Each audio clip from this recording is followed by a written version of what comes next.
Hello, my friends, and welcome back to Homewood Spirit. This is your Vladimir speaking. Let me please share with you this beautiful nature around me.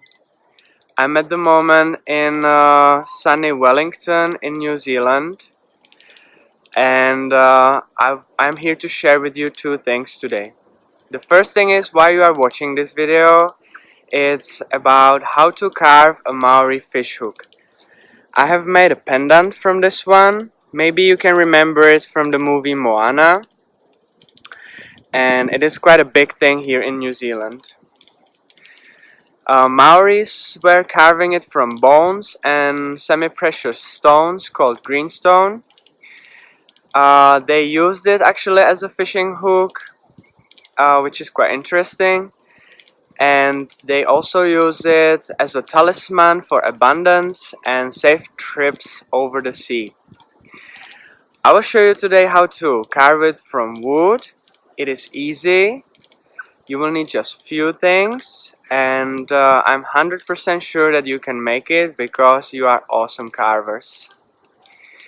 So that was the first very important thing, and the second thing is that I would like to really encourage you to go to the nature because you will instantly feel awesome. If you are somewhere in the winter, just go for a short walk, breathe the fresh air, and you will feel great. I guarantee you that.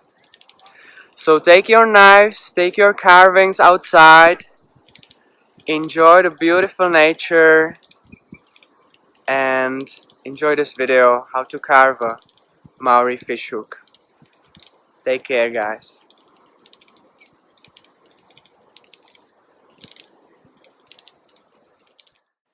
So here are the tools we will need. It's gonna be black walnut, and it's gonna be finished with linseed oil.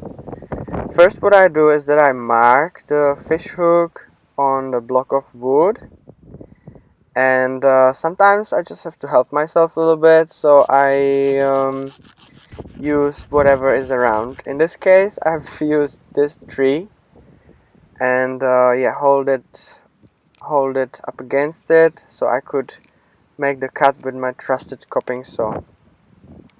The next thing I'm doing is that I carve actually the rough bits, I mean the excessive parts of timber. So I will create the rough shape of the hook, and here I'm doing some V-cuts at the moment. And as you can see, the hook is coming out from the timber nicely. Alright, so when I got the overall shape, I start to carve it like a rounded. So yeah, I always try to follow the grain because the wood starts to split if I go against it. Here you can see how I made it rounded already. So this is a little bit tricky part because I do sort of like a stop cut, and just need to be careful here with the tip of my knife. Otherwise I can easily split off the actual hook, the tip of the hook. Yeah, and I always follow the grain. See that? Basically with the grain it's quite easy. Just go with a very gentle cut, and if it doesn't go one way, just turn around and go the other way, and it's gonna work for you. So here I'm carving the top of the hook. I'm just making it a little bit neat, and here with these stop cuts I'm carving some sort of like a little notch for the string.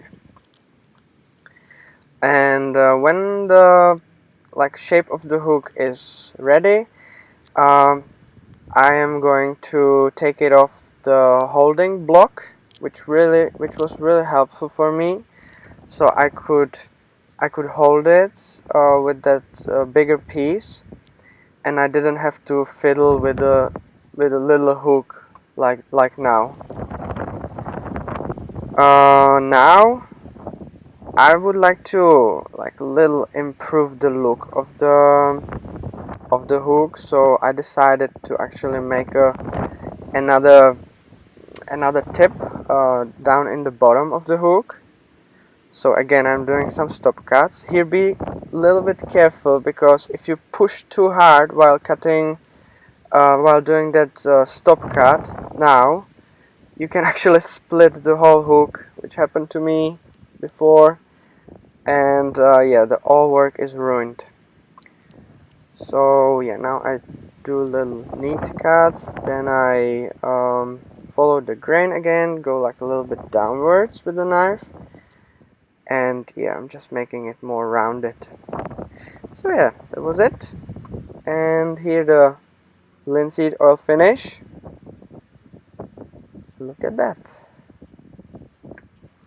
I love when it changed the color, it's really amazing. Yep. And now I'm using here I think it was slip knot, not sure at the moment. I'll write it down on the screen. Yep. So slip knot, and the pendant is ready. There we go.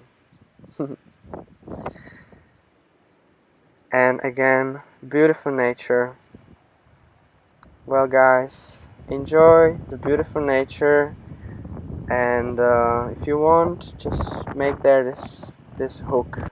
I hope this was helpful, and I will see you in the next video.